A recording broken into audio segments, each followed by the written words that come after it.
guys, it's Mary. I'm going to tip my head a little so that I look really cute for a moment. Doesn't that my hair look cute? Yeah.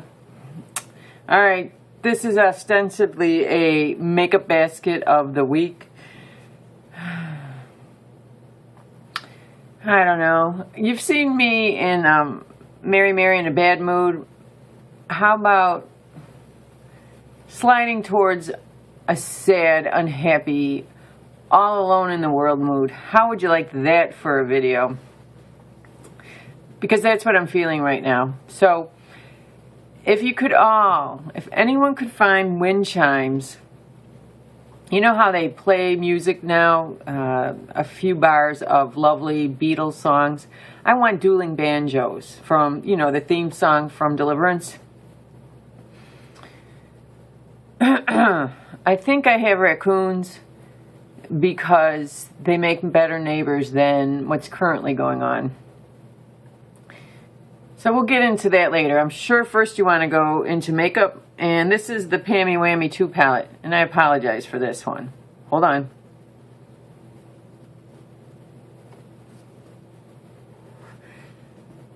Who can guess what I just did? Anyways, this is what I used today while I was shopping for a lawyer. This is the Unzipped, which looks a lot like my chocolate bars. I love using Unconditional and Unreal. I'm kind of copying Joy. Here's the Unreal and then the Unconditioner in the side. I'm just doing that because I know how you love when I put makeup on in front of you. So use that. I love this Chrislie Formulations Made in the USA Brow Lift and Tint. I like that. Got it for like $5 at TJ Maxx. And then this came free with a purchase from Borghesse. You can get it at, I think, Costco. I like Borghesse.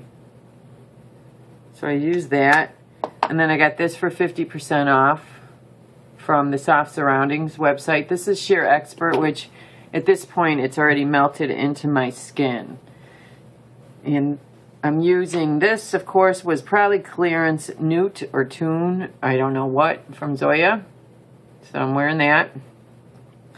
Works fun. My boss called me. She's like, could you please do, I think I'm doing Keurig, like tea on Saturday, which will be a riot because I love my Keurig. My mom calls it a Krugerrand, and my brother got us some all Keurigs one year. Hold on. Guess what I'm doing?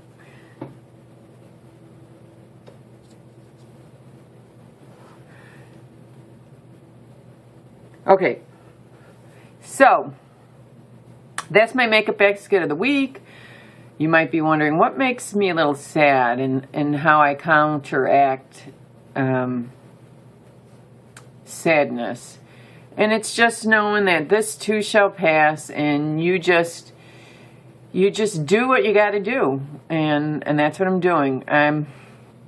It doesn't help that I live in a great neighborhood. It has the McMansions, but I don't live in a McMansion. I live in the original part of town, the backbone of this community. I live probably, I think it was somebody's cottage at one point. I have neighbors. I was woken up at 2 in the morning, pounding on my door. My neighbor, who is dating Meatballs Jr., and I called her name, and she just kept walking. So I don't know if it was the time of the night and she was really exhausted. But that evening earlier at 8 p.m. I heard windows smashing, and I thought it was my raccoons. This is why I like my raccoons. So I'm looking around because I have like 5 phases now of raccoon abatement, and I think you could smell the mothballs and the ammonia. I was straddling my roof, pouring it in vents, which the vents were sealed so nicely. I had to go in and carefully splash like almost 2 gallons, I think, of ammonia, which Target can't sell because kids are making bombs out of it. So I got the Home Depot ammonia there, but the mothballs, you could smell it on the other side of my house. So I think that did it. In case it didn't, I put my barbecue grill in the front part of the garage where my car is usually parked. and was lobbing those M100s, which are just smoke bombs. That's it. Just lobbing them into the, whatchamacallit, and letting it smoke it out. And then I did it today. And then now I took all my dead rose bushes because my neighbor suggested I prune my roses, which killed it, I think. I'm just a little annoyed at the moment. And so I took all these huge rose bush thingamajigs and I put them outside two of the windows that they're entering the garage. So hopefully this will do it. We'll see. So anyways, the next morning she comes over and she says Meatball vandalized her car. Can I give her a ride? And, you know, no problem. Although that took a half hour to do and gas. And I had driven her to Rockford for a court, appearance once. No apology for pounding on my door at 2 in the morning, and this is how sick it is. I mean, I just accepted it as, oh, okay, things are going on in the neighborhood again. Well, I told her I had, went on a walk, and I noticed that 2 of the windows were broken in the garage, and she said, oh, yeah, I talked to his friend, and Meatball Jr. kicked in his mom's car and broke the windows on the garage, and then he came over to my house and vandalized my car.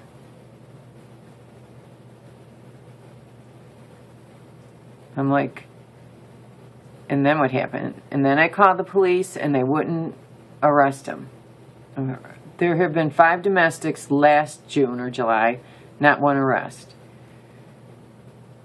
I don't know what's going on in this neighborhood, but I finally told her, I said, listen, you do not have the right to accept this behavior from him. You have children. He's hitting you now, which is bad enough, but he's going to go after your children. You don't have any right. You are going to raise abusers if they think that this is normal. She must be so deep in an addiction that she, no apology for waking me up. And then later on, when I went over to her house and the neighbors were there, no apology. And just, I told her, ask for the captain. She's not willing to do that. She did call the police over again, and he said, his response was, I'll have the same officers come back and maybe they'll see things differently. And she just gave up. It's just so sad to be in this neighborhood surrounded by that. And the killer was, she wanted to let off some steam there's like a local bar that's part of the property association. And my other neighbor was there with her boyfriend, and she asked the boyfriend to give her a ride. My other neighbor was dead set against her going in because then her boyfriend would go in and not come home. Do you think she cared?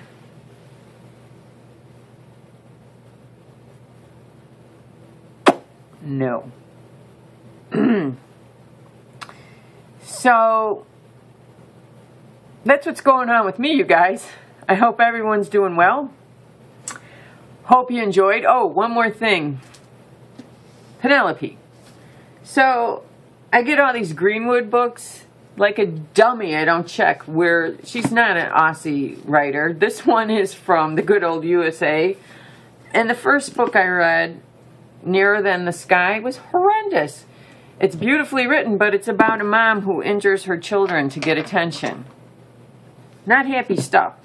And then I also want y'all to know this Laura Ingraham of the I Zing.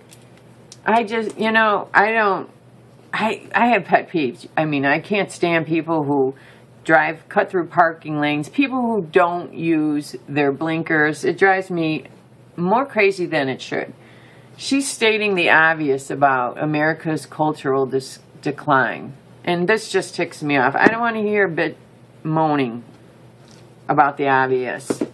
I just want positivity and lightness and happiness. So on that note, I hope you guys are all having a great day. Bye.